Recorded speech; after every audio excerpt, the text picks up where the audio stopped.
Welcome to today's webinar about the 3 mistakes that non-native speakers make in leadership positions, and most importantly, how to fix them. My name is Tanya Suarez, as a leadership communication coach who has worked with non-native speakers for over 20 years. The 3 things I'm going to show you today are the things I see over and over again that are really hurting your fluency and your leadership communication progress, and you might not even realize that you're doing it. In fact, as we go through the 3 things today, I want you to see if you identify with them, if you do them, and how often you find yourself committing these mistakes. Now, the first thing I want to look at here is this great quote by the Harvard Business Review. Leaders who aren't native English speakers must navigate additional obstacles, from cultural misunderstandings to biases that question their professional capabilities, often resulting in exclusion from decision-making processes. That's a really big deal. It's not just that you want to improve your English for the sake of improving your English, because let's be honest, by the time you're here and you're watching this, in fact, by the time most of you are in leadership positions, your English is good enough on a technical level. If you took a test, you would pass. However, it's the communication, understanding the cultural nuances. Those are the things that are keeping you out of some really important conversations or important rooms where decisions are being made. And you cannot afford that, especially at this point in your career. So you're here because you probably feel like you freeze a lot. At this point in English, it's not that you don't have the words, it's that whether it's the nerves, the insecurities, there comes a moment where you might feel like you're frozen and you can't quite get the right words at the right time. And that's very inconvenient, but also very frustrating. You're also here because there's some level of jealousy. It can really creep up because most of the people who are in leadership positions, most of the people that I work with are very high achievers and very either competitive and or perfectionists. So when you're in these rooms, in these meetings and conversations where you constantly see people who speak English better than you, it can hurt your confidence. And when your ego is bruised, it can also hurt your fluency and then your performance. Another reason you're probably here is because you cause confusion. And I don't mean this in a bad way, because I know you're not trying to, but there are certain things that you're doing. In fact, that's one of the things we're going to talk about today as a common mistake that are causing people to not understand you clearly. And you might not even realize that you're doing it, or you're seeing the face of confusion and you're making the connection that it must be your accent or your English. And so your way of finding a solution is to keep studying and grow your vocabulary, when actually there's a different problem that needs a different solution. And another reason that you're probably here is because you want to sound like yourself in English. It can be really frustrating to know how confident and professional you are, and probably how personable you are. I know a lot of people that I work with are like, I'm really funny in my native language. I'm so outgoing, but then in English, I become a complete introvert and I'm so serious. And that can hurt your networking ability. It also hurts your ability to make genuine connections, which are frustrating on a personal level, but extremely frustrating on a professional level where you need those connections. Another reason that you're probably here is because you wish that your English helped you represent your expertise more accurately. When you feel like your English is more basic or lower than your native language, there are certain things that you're going to do to overcompensate that hurt your communication and your confidence, even though you're trying to fix that. And it's so frustrating to see that there are 2 different versions of you, and that you know that if you could just explain this in your native language, it would be so much more eloquent and professional. So there are a lot of mindset changes that you're going to have to make in order to be able to thrive and really communicate clearly and effectively. And that's why we're here today. Now, the other thing I want you to know is that you are not alone. I have worked with people from over 30 countries. I'm so familiar with the nuances of different cultures and languages. It is not just you, I promise. And even the companies that I have here, I've worked with leaders and executives at some of the top companies in the world. These are people who you might see and think, oh, that person is exactly who I want to be.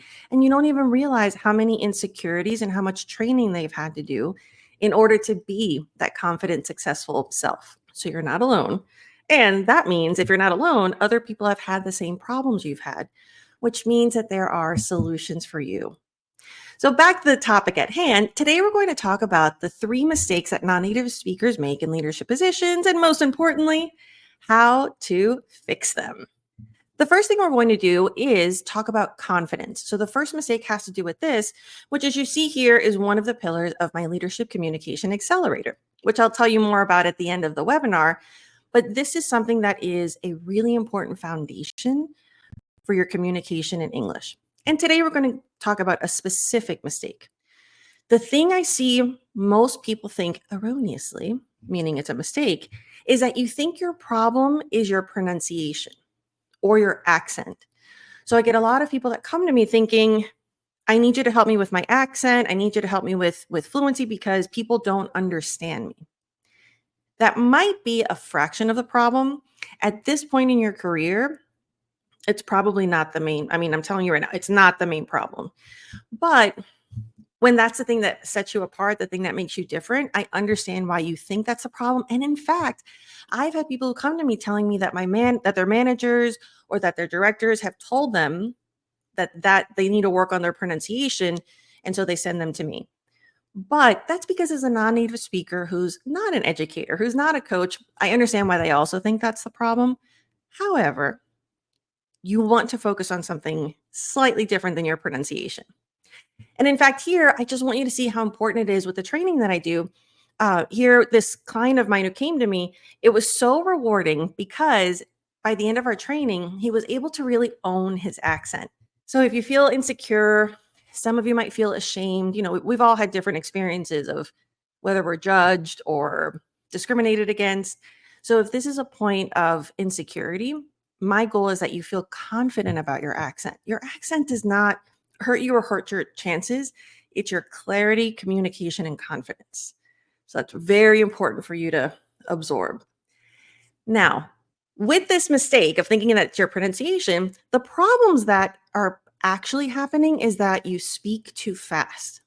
Sure, there are some moments where maybe your TH is not very clear or your S's or have the dark L and the light L. But more often than not, it's your speed. Now, this can happen for one of two reasons, or both. Sometimes non-native speakers speak quickly because you're just nervous. When you're nervous, your heart rate accelerates. When your heart rate accelerates, you just naturally have more adrenaline and speak faster. Or a lot of times I find that this is a coping mechanism that you're speaking faster because you think, if I speak faster, I sound more like a native speaker. And if I make a mistake, people won't notice.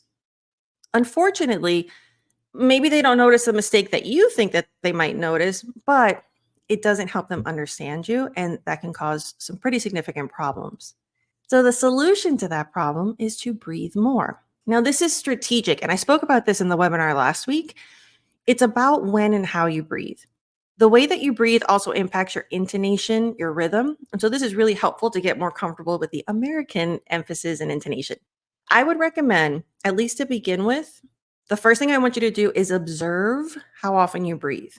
You'll find that most non-native speakers hold their breath a lot. And so I just want you to just observe it and relax. Then as you're getting more comfortable with the awareness, I want you to take a tiny inhale before you speak, before every sentence or every thought. It's really important, and this is where the strategy comes in. I don't want you to inhale, exhale. How are you today? It's a tiny inhale through your mouth, not your nose. How are you today? So I want you to practice that. At first, it's going to feel unnatural. Most people, when I coach them at the beginning, it takes a while to stop breathing through their nose when they speak and just a tiny inhale through your mouth. You shouldn't even be able to see it, but you can feel it. This is going to help you have the oxygen that you need. Also, it starts regulating the rhythm. When you have the oxygen, you calm down, you speak more clearly. When you are able to breathe regularly, so the first thing I train is at least at the beginning of every thought. And then when you go deeper into it, there are other moments that help you break down the sentences because Americans, we speak more in chunks than in sections, like full sentences. But at least start there. Tiny inhale. And then when you speak, that's the exhale. This is a huge difference in clarity and confidence because the more you see people understand you and you're like, oh, build your confidence. It's going to help you continue that improvement.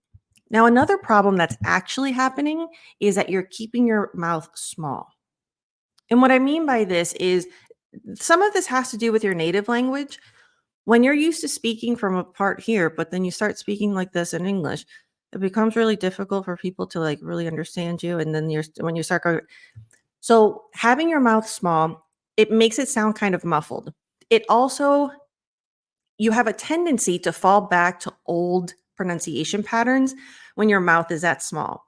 English is all languages are very muscular. It's about your cheeks, your lips, your tongue, the jaw. It's really important to give your mouth the space to make the sound, which, if you've done the American R training where you have to pull your tongue back. So if you don't open your mouth more, your tongue is going to fall back into old patterns, which impact your pronunciation and accent. But more importantly, it impacts the clarity, which then impacts your confidence. So I want you to practice. It's going to feel unnatural at first, but just start walking around the house. I recommend like narrating what you're doing. I'm going to make a cup of coffee. Wow, it's so pretty outside. You're going to sound like a cartoon at first. That's fine. The whole goal is to really acknowledge the muscular tendencies and the muscular space that English needs. I promise you, when you add the real life situation and the adrenaline kicks in, it balances out and then it looks more natural. But you want to practice a little bit exaggerated on your own. So the solution here is, instead of focusing so much on pronunciation, it's really more about opening your mouth. And last but not least, you plan instead of listening. At this point, you've worked really hard. Most of you, by the time I work with people, you've done the work of not translating anymore. So you've stopped translating in your head before you speak. That is a huge milestone in terms of language development. But then what happens is, especially when I work with leaders and professionals, you're natural overthinkers. Most of you are again, high achievers, perfectionists. So what this does is, you're listening, but you're not listening. You're there, but you're not there. And so your brain is trying to compose, okay, what do I want to say next? What's the correct way of saying it? What's the sentence structure? Where does a verb go? So, unfortunately, even if you're half listening, your body language is not going to reflect your personality. It's going to look tense and serious because you might be talking about how cute your dog is before a meeting, and I'm looking, okay, what do I want to say? So, what that does is, it doesn't help, or what it doesn't do is, it doesn't help you connect with people. It also doesn't help you react naturally. If you're so busy planning, you're probably going to speak in a more unnatural way. And honestly, that means a more correct way. I find that non native speakers tend to use more complex sentence structure than native speakers because you want to be more correct. Whereas American communication tends to be very casual, very short. This is not easy to train out of. And I just want you to remember that it was not easy to stop translating in your head. But when you get the tools that you need and we have consistent practice and feedback, this is a game changer. So as your speech is clearer, your pronunciation's better because you're speaking slower, you're breathing more, you're opening your mouth more. And then when you're able to listen, you're able to react better, and your speech is going to be more natural because you simplify it. And that's going to increase your confidence because you have this constant feedback and validation that people understand you and that you feel like yourself. So, this is much better than going back into just practicing pronunciation. There's nothing wrong with practicing pronunciation, do it, but understand that that's not the main problem. So I would rather you shift your focus or increase the amount of time you're working on all of the things that I'm showing you here. All right. Now, this is the result. So, I had a client who went through my leadership communication accelerator, and it was that. She's like, I speak too fast. People don't understand me. And I get kind of anxious and nervous. And she's like, I'm confident. I promise. This is what's happening. And so through the training, she was able to start speaking up more because she found that because she knew she spoke really fast, it made her feel a little more reserved, a little more hesitant to speak up in meetings. And she was in really important meetings. Her work impacts the community, it impacts the university that she worked for. This is a professor. She had to work with local government, and not speaking up was hurting the amount of funding she was getting for the programs. So now, by being able to feel the confidence, knowing that when she did speak, it was going to be so much better and well understood and well received, because then we work on how to be diplomatic. This increased her confidence. And within a couple of weeks, she was really seeing the effect of, oh, I'm not as nervous before meetings now because I know I'm speaking up more. So it becomes this, instead of a vicious cycle in a negative way, it becomes a cycle of confidence that keeps building on itself. And it's so empowering. So, again, to repeat, you think your problem is pronunciation, but it's not. I want you to focus more on confidence. Specifically, the 3 items that we worked on today, that's a good starting point, because a big part of how I coach is I don't like doing theory. When you have so much to learn or something really broad, I really believe in, look, you can get that anywhere, but I really believe that small actionable tips. And you might, I get people who get defensive. They're like, no, no, no, tell me everything. Like, no, do these small actionable moments, do them habitually, build on that. And I promise you the results are exponential. The second mistake I see non-native speakers do in leadership positions is over-explaining. And I want you to think about how often you over-explain. I find that if you over-explain with work things, you're probably over-explaining in other moments, even in casual conversations. My favorite example is pay attention to how you answer the question, how are you, or how was your weekend? If you tend to give a long explanation or description, you're also doing this in personal moments. Now, it's really important to know why you over explain, but here let's talk about the importance. So, looking at this article from India, this quote, in the age of globalization, effective leaders know that even small adjustments, like using pauses instead of fillers, can have a big impact, offering non native speakers a moment to absorb information and communicate more authoritatively. Now, this is really important because, of course, we want to have pausing more than fillers. But what I find that in addition to that, if you're using pauses instead of fillers, but you're still over explaining, it might sound clear, but the communication is not going to be as effective as it could be. So, this next tip is about clarity. So, what I meant by understanding why you do it, the reason that most non native speakers over explain is cultural and linguistic. And we'll start with the cultural first. So if you take a look at this, most cultures fall into one of these 2 categories, high context or low context. If you're from a high context culture, which I'll show you kind of where you might fall on the spectrum, you're going to tend to over explain first. And so that's why I have the triangle there. The triangle is to represent how you give information. So you're going to give a lot and then kind of get to the point. So when you understand that you're from a culture that communicates in this way and you realize, oh, I'm not translating word for word in English, but I am translating the style. And so American communication is low context. So we actually value more directness. So what happens is you think you're you don't think you're over explaining. You just think you're explaining. When you give a lot of information at first to an American, sometimes it can come across as suspicious, not suspicious in like a legal way, but suspicious in a way where, why is this person saying so much? Are they hiding something? Are they doing that because they're making up for the fact that they don't have that expertise? So, unfortunately, you're trying to showcase your expertise and it's having the opposite effect. Now, with low context, even if your culture falls in a low context style, it's still going to be different with Americans because sometimes, and I'll show you some examples here, I find that even though Germans and Russians tend to be low context, they're way more direct than Americans. So then the way that you communicate, if you're from those cultures, is going to come across a little bit more aggressive if you get to the point without that politeness or diplomacy. So then if you're from a Latin American culture, for example, Arabic speakers, these are all cultures that tend to explain more and then get to the point. I always tell my clients, like, you take me through a journey before the destination. And Americans want the destination. And then if they want to know about your journey, they'll ask about it, or you can ask if they want to know more. So this is really important because this is different than what native speakers experience. Native speakers are also taught in leadership communication to be more direct, but they don't have the same cultural habit.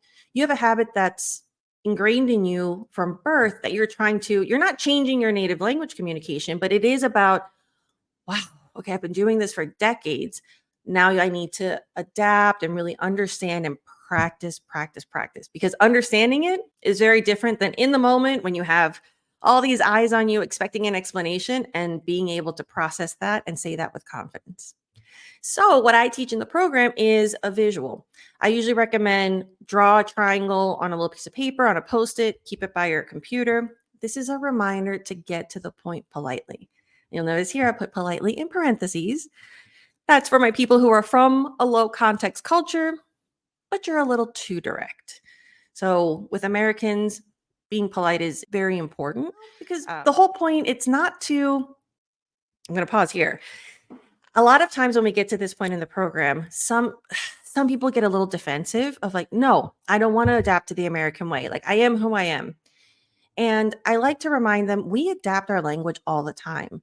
You don't talk, let's say if you have kids, you don't talk to your 2-year-old the same way you do to your 12-year-old, the same way you do to your husband or and then your mother. We adapt the way we speak depending on our audience. So that's how I want you to embrace this. I want you to think about, okay, I'm in this global American English setting.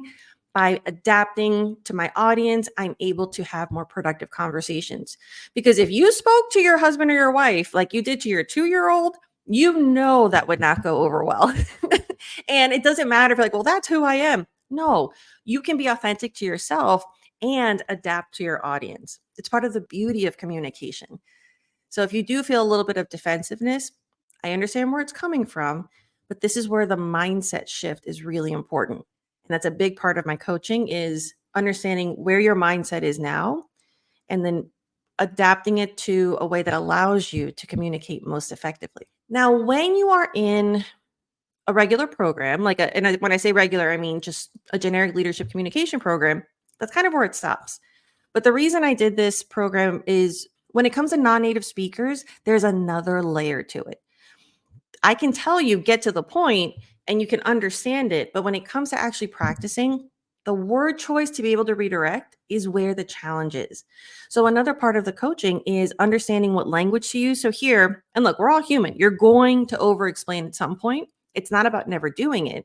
It's also about knowing how to fix it. So if you catch yourself going on or over explaining a story, you're like, "Oh, I'm doing it again." Take a breath. You know what? To make a long story short, in the fourth quarter, we need to focus on production. So having those phrases that are really popular in American English, knowing when to use them and how to use them to help redirect your conversation style is very powerful. And this is what I do for other situations, for example, speaking up in a meeting, sharing opinions, interrupting, how to handle when people interrupt you. You can understand the theory, but it's also about having the phrases, the English to be able to implement that solution. So let's take a look at this quote here. When I had this client in my program, he thought he knew that it was about sounding more American. However, with the training, he was able to appreciate that his English was great, his accent was great. There were some moments where we had to clarify certain sounds, and then we identified high frequency words. But what was really lacking was the storytelling. And so having this triangle approach was a game changer because he presented a lot in company meetings and having to explain these high tech updates to a company full of departments where not everybody is tech. I mean, like you've got the marketers, you've got the salespeople. They're not going to have the same level of knowledge as your engineers, for example. So, how to craft the story, how to express yourself, how to share the updates in a way that the audience, in this case, a diverse, knowledge based audience, could appreciate. So, once you realize the structure, that's where we make it more personal. Like, okay, what are the moments where you're struggling to implement that triangle method?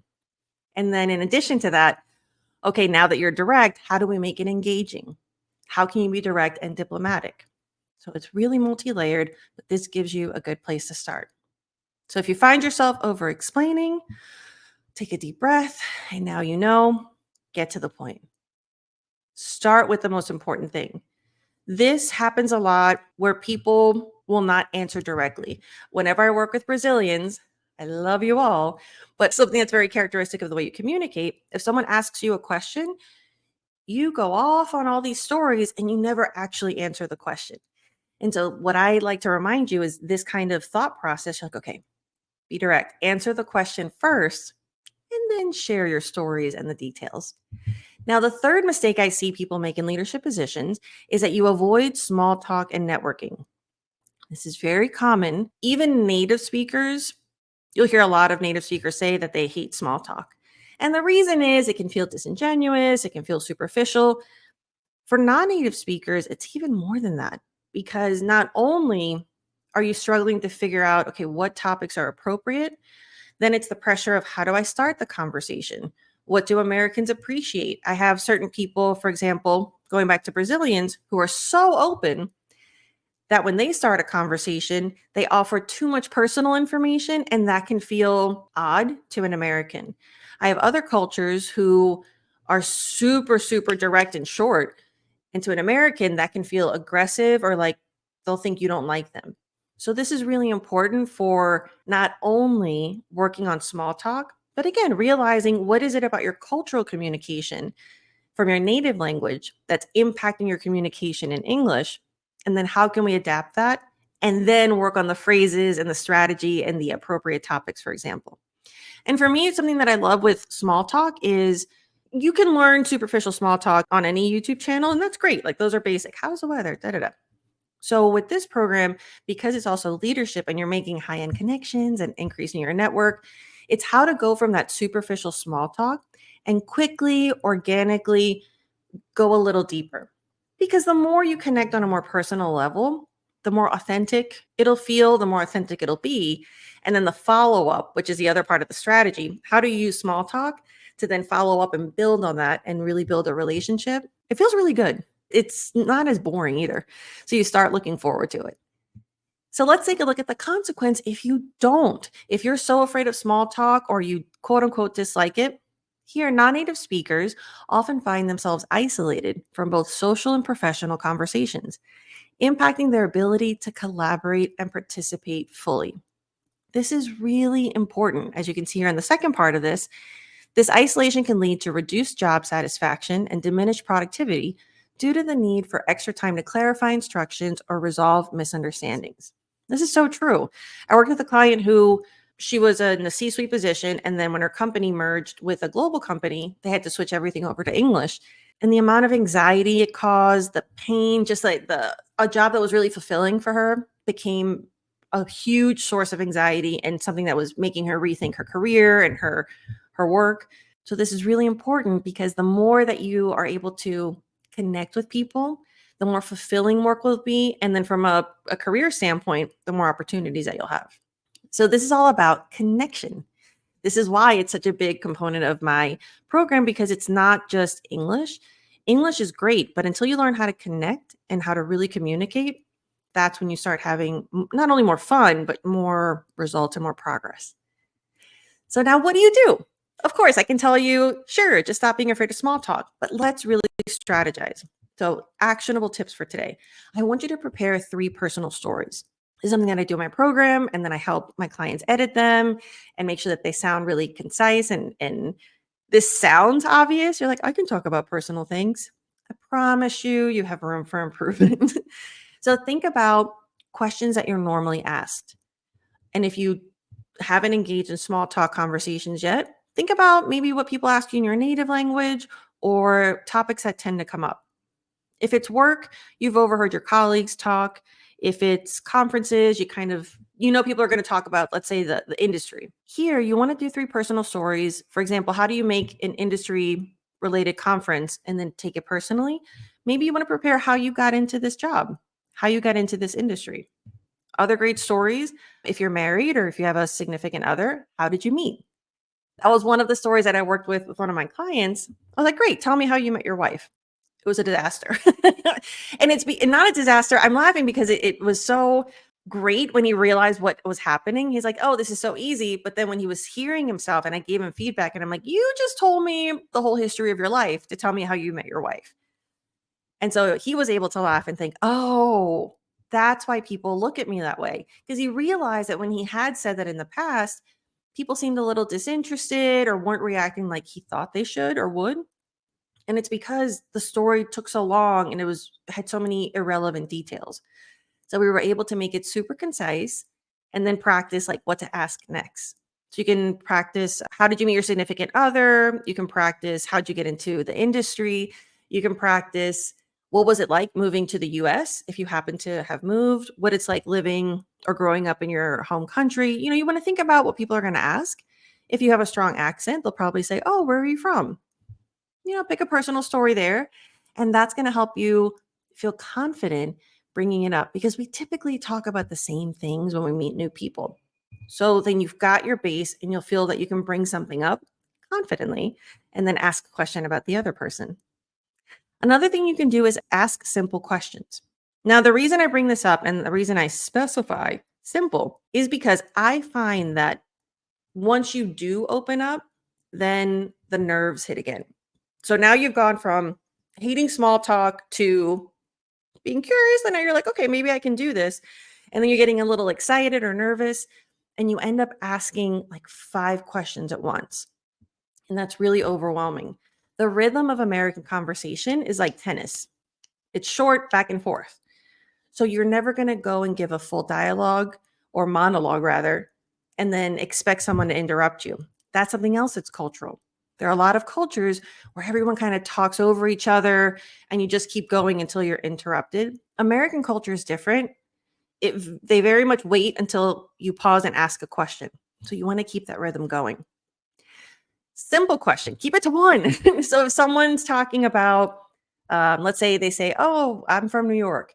And you follow up with, "Oh, really? I love New York. Do you like living there? When did you move there? Have you ever been to the Statue of Liberty?" That's a lot. It can be overwhelming. And especially if you're in a restaurant, it's really noisy. It's hard to hear. If you're in a conference, there are a lot of people trying to get everyone's attention. So it becomes really hard to answer it and it makes the conversation dynamic kind of awkward. So this is a really, from a language perspective, it's really good because I'm telling you, say less. And here's the other thing. I find that once I get people to simplify it and just do one question, then what happens is you ask the question that you think you have to ask or that you think is correct to ask. Ask the question that leads to something that you're actually interested in. If you don't care about the weather where they're from, then don't ask about it. If you'd rather talk about hobbies, then ask about hobbies. Like, but acknowledge, like say, "Oh, that's great that you're from New York. By the way, what kind of hobbies are you into?" And I would recommend sharing yours. Like, by the way, I just went swimming last weekend. I love to swim. What kind of things are you into? So that's how Americans communicate because the more you share a little bit of yourself, it establishes trust and it shows the expectation of how open you want to be and then how open their conversation or their response should be. So this gets a little more nuanced and that's the kind of things I go over in the program. We go deeper into the cultural strategy of small talk. But for now, your takeaway is keep it simple, only ask one. Now, the other thing that's really great, and this you'll often find being taught when if you ever study how to negotiate, it's a great negotiation tactic. But when I was studying that, I immediately thought this is fantastic for non native speakers because you don't have to worry about full grammar. So, a really easy way to keep the conversation going is you repeat a couple of words that the person said. And the trick here, not the trick, but the strategy, you have to do it with a question inflection, what we call an uptick. So, for example, if someone says, what would be a good one? "I went to Disney World last weekend." "Oh, you went to Disney World?" It's not that you're literally asking the question again, because that would be obvious. They just said that. But from a social cue, when you do that, it prompts the other person to keep talking about that topic. "Yeah, I took my kids there. They had such a blast. It was so hot though, blah, blah, blah, blah." So just by picking a couple words that are of interest and then doing that question inflection, it's a wonderful way for you to start practice active listening. You're able to listen actively because you don't have to plan the grammar. Breathe. You're able to really relax your facial muscles and show your interest instead of your nervous planning. And that's going to help them feel like you're more interested in them. And then you asking these little things in a few words. Again, it builds that trust, it establishes you as someone who is interested, which people perceive that as you being interesting.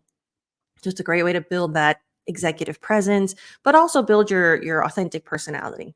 So let's take a look at this. This is why I do what I do. Small talk is wonderful when you're studying it on a general, in a general way for English development. However, what I do in the program and what I did with you today, it's about how to do business. Because when you're coming from different cultural backgrounds, it changes. Different cultures have different cultural expectations. You might not know, or maybe in your culture, and this is fascinating. My background is in communication and intercultural relations. And so this is the stuff that I love the most. For a lot of cultures, the organization of conversation, specifically in business, is different. Some don't do small talk until the end. So you might come from from a culture where you think if I have the small talk in the beginning, that's going to hurt my business relationship. However, in America, we value small talk first. Think about a great example of this is when in corporate life, like when you take a client or when you do a dinner. With Americans, you would take your client out to dinner first, then do the deal, and then do the negotiations. Whereas in other cultures, you do the deal first, the negotiations, and then you do the dinner after. And so, what that reflects is when is small talk valued? When you understand that from a business perspective, it really helps you have much better connections, close more deals, and feel like your expertise is able to shine through. So, the third mistake that you're going to avoid is you're no longer going to avoid small talk and networking. Instead, you're going to make a plan to participate in more conversations. If I just tell you stop being afraid of small talk, let's be honest, it's not going to happen by tomorrow. Instead, the way I coach and what I want you to do is take action, make a plan. For example, if you know that you go to the grocery store once a week, you can have a small goal of, okay, I'm going to start a conversation. I'm not going to go to the auto checkout where you just go by yourself. I'm going to get in line, old school, and I'm going to try to have a little small talk conversation with the person at the register. And that could be a weekly goal. You can try to plan the conversation of, okay, on Monday, I'm going to ask 3 people at work, or if you work virtually, I'm going to ask 3 people during my virtual meetings, how was their weekend? These are small moments of accountability that then lead to more moments where you feel brave and confident to have more small talk. So I want you to make a plan, maybe just for 1 week. What are you going to do and when are you going to do it? And then at the end of the week, you set up your next week and you can build on it. It's a great lifetime habit. So your takeaways for today are you're going to focus on your confidence. Your English is good enough. Yes, you can refine your pronunciation, but most importantly, work on your confidence. Go back to the beginning of this webinar and focus on those 3 steps. You're going to get to the point. You're going to catch yourself when you're over explaining and say, you can even just use the first expression, right? To make a long story short, this is what we're going to do. So it's not about being perfect from the beginning. In fact, perfection is never the goal. It's progress. Progress leads to much more growth than perfection anyway. So you're going to catch yourself and redirect. That's your first goal. You cannot fix a problem you're not aware of. So my first goal with anything is become aware of how often you're breathing. Become aware of how often you're not breathing. Become aware of when you're not talking, of when you're over explaining. This is huge. These are things you didn't know were actually the problem and what you need to be aware of in order to implement the solution. And last but not least for today is you're going to make a plan to participate, a plan to have small talk. Now, all of this leads into, now I'll introduce the Leadership Communication Accelerator. This is a 3-month program that I have, and this is going to break down all of the things that we talked about today, but we go much more in depth to speak with confidence, communicate with clarity, and connect with authenticity. These are the 3 pillars that I find will set the foundation, again, exponential growth. I never want linear growth. You're not at a position where you have a lot of time to wait. You got to get those results quick and do it in a way where everything builds on itself. So here are the results of the program, which hopefully you'll feel after implementing the things that we went over today, is you're going to be more confident. And when you're more confident, you're able to be more assertive. That's different than aggressive. So this is really helpful when you have to set boundaries, when you have to be clear at work as a leader. you can't just be friendly all the time. Being assertive in a diplomatic way is very strategic and very helpful. You also get to think faster. The most frustrating thing, the reason that you freeze, sometimes it's because you're thinking so fast that you can't structure your response fast enough, and that causes that freeze, or your mind goes completely blank. So, through the program training, you're going to be able to process your own thoughts differently and then understand how to express them in a simple way that reflects how Americans communicate. Another result of the training is connection. Connection is everything, not only on a personal, fulfilling level, but connection is everything for business. I was just talking to a client today, introverts, and what I find is non-native speakers become introverts even if they aren't in their native language because of the language insecurity. Introverts do great in business, and I think they make fantastic leaders. Unfortunately, what Americans value, what tends to happen is extroverts get the promotions, extroverts get the opportunities. I want you to be yourself. So we're going to find your most confident self and then the strategy for you to get the attention and make the connections that you need to further your career. And you're also going to be able to lead your team or lead your company more effectively. You're in a leadership position, or maybe you're in a professional position where you're ready for those leadership opportunities. So, this is going to help you be a more effective leader. And a big part of being a leader in a multinational company, for example, you're adapting to several different things because the people that I work with, not only are you adapting to the American communication, when you have teams that are global, it also helps you have this sensitivity of how you need to communicate in a way that connects with them better and gets the best out of your team. Because really, that's what you want. You want to create an environment that's safe, productive, and clear so that they can bring their best selves to the table and produce what you need them to. And you're going to say yes to more opportunities. I want you to tell me at the beginning of the program, what are your goals? I had one client who his goal was to be on more podcasts to be able to talk about the company and be able to talk about things in the industry. So I tailor the program to him. The tasks that we have that are more independent, I focused on, okay, I'm going to do the research. Here are 10 questions that are usually asked in tech podcasts. Write down the answers or record yourself answering them, and let's get them sharper so that when you do have that opportunity, you're ready. Maybe for you, it's going to a conference and giving a speech. Great. You're going to work on that, and that's going to be what I'm going to give you feedback. So you want to make sure that not only are you okay to say yes to opportunities, but I say prepare for them. If you already know what some opportunities are, let's get you ready for them. So let's take a look here at some more amazing results. So this client of mine came to me again. His manager told him, you need to work on your accent. This was such a blow to his confidence, but it put him on the right path to find me. He thought, okay, I just need to work on my English and I need to work on my pronunciation. But as we did the program, he realized that, oh, okay, my manager was telling me this because his insecurity with the language was making him not really speak up and it was hard to hear. But as a native speaker, his manager assumed it must be his English that's the problem. So we worked on projecting the voice. We worked on active listening, being able to answer concisely because his answers were too long, too rambling. And so it made it seem, oddly enough, the more English you speak, sometimes it makes you sound like you don't know enough English. And that feels like it's a contradiction, but it's about the communication style. So once we were able to do that, then he felt really confident to realize, oh, okay, now I can say yes to more opportunities. And that morphed into finding a better way for him to grow his career and be able to start at a new company with just the most amazing confidence and actually volunteer to run an internal podcast. So that went from not wanting to speak up to being the voice of his department. So this is something that I know that you can also achieve, but it's about having the right strategy and the right process. So, what have you tried?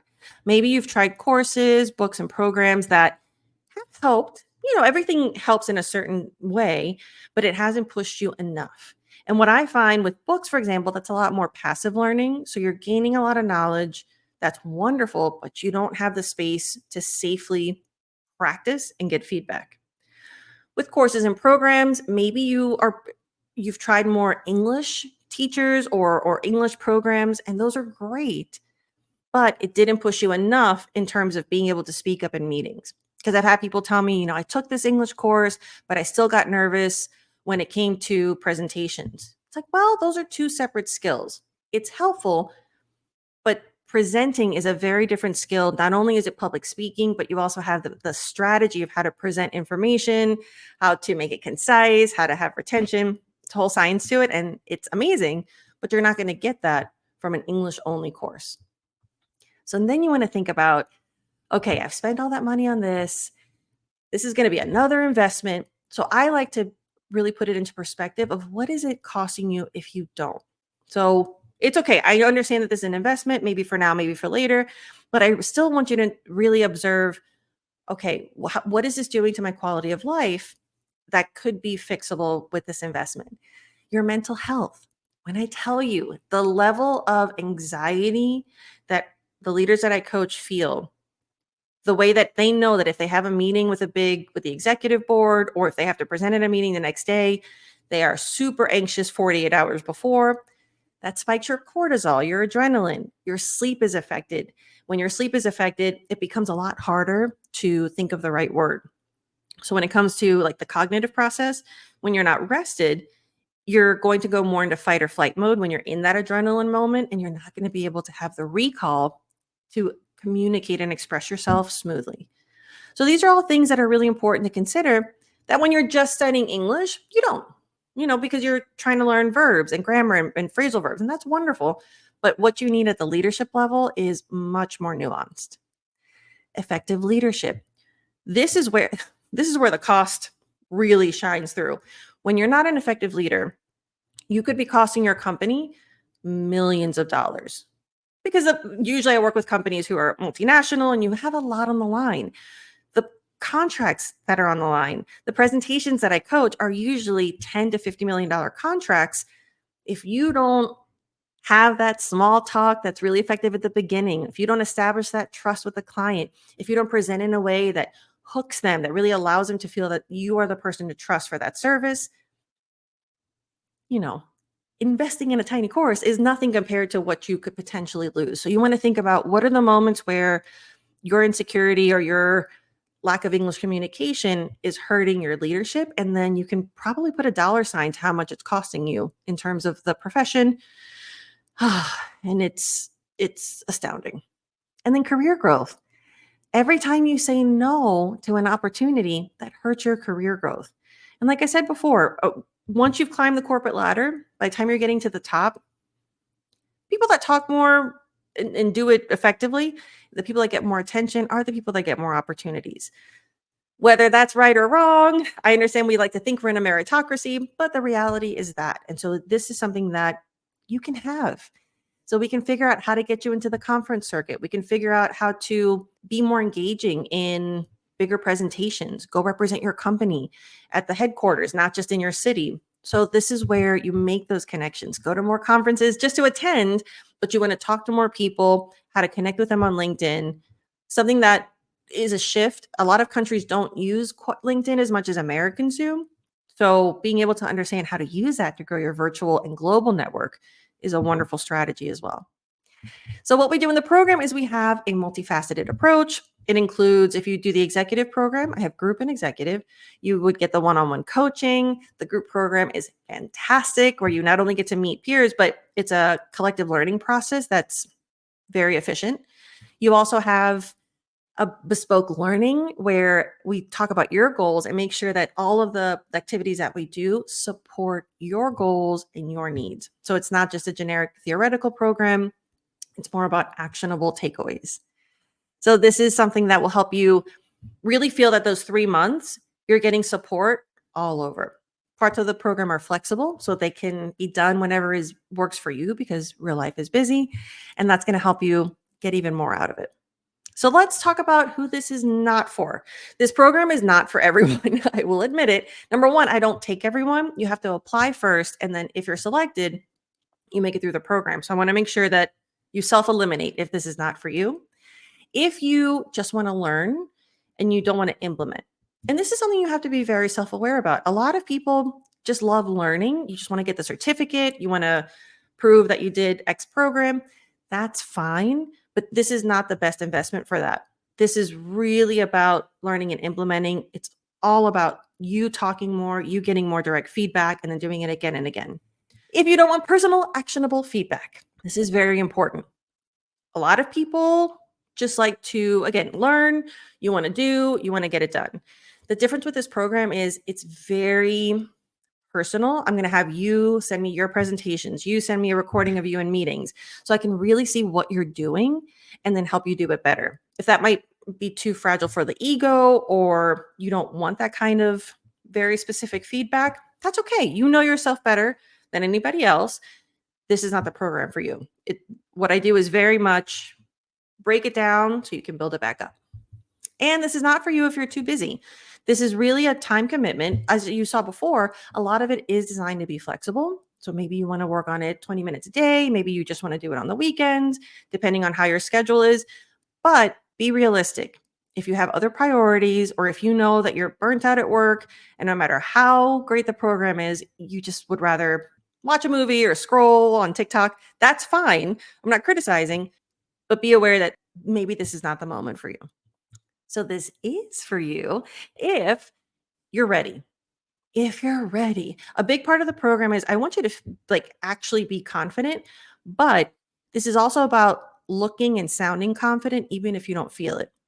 I'm very much a pragmatist. I understand that sometimes whether it's English insecurity or your kids were up all night and you're exhausted or you have so much pressure because the economy dipped or the production line something happened, in those moments of high stress, you're going to have the mechanisms, the tools, the practice to be able to look and sound confident until the inside catches up. And I find that that is really important because perfectionism is not effective. So if you just wait until everything is perfect for you to be able to perform perfectly, it's just not going to happen and you're going to be constantly disappointed and you're not going to get better results. So if you're ready to look, feel, and sound more confident in English, this is a good program for you. If you're ready to work smarter and not harder.